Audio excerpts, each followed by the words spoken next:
It being the first street in town, it was named Main Street.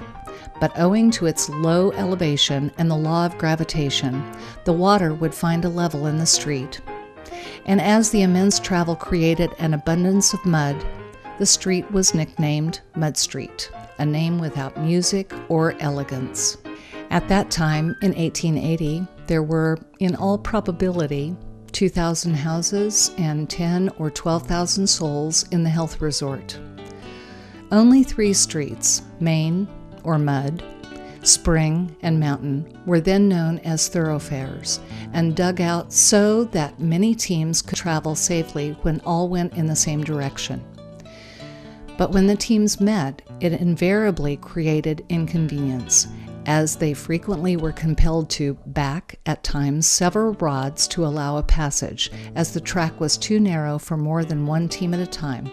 Thus wrote L.J. Kelklosch in his book, The Healing Fountain, in 1880.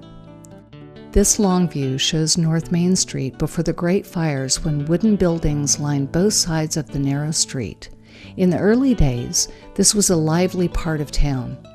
In 1886, this block to the south offered a shooting gallery, bowling alley, saloons, a cobbler, stores selling meat, general merchandise, hardware, and a barber shop. The Grand Central Hotel is the oldest continuously operated hotel in Eureka Springs. It was a stage stop and later catered to those arriving by rail. The original wooden hotel burned in 1892 and was replaced with this brick one, which proudly billed itself as the only brick fireproof hotel in the city, with Onyx Springs water on each floor. The building changed names and owners over the years. By the 1920s, the block was much quieter, with just the Grand Central Hotel and the Walker Brothers selling dry goods and notions next door.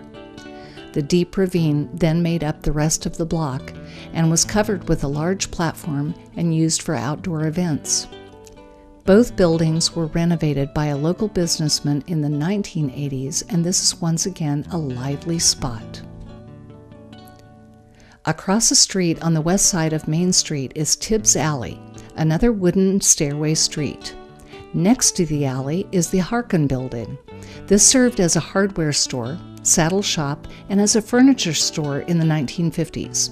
After decades as a white modernized building called the Lamplighter, new owners restored the traditional storefront in 2007. To the north is the Bergdorf Block, named for the large structure on the northern edge of the block. This may be the oldest commercial building in Eureka Springs. After a series of fires swept through the town, new commercial buildings had to be made of stone or brick. This block of buildings has changed little over the years. In the past, it held grocery stores, meat markets, general merchandise stores, and a livery stable. The block continued to house a similar mix of businesses until the 1980s, including the oldest grocery store in town, Harp's Grocery Store, which the elder Bergdorf originally established in 1885.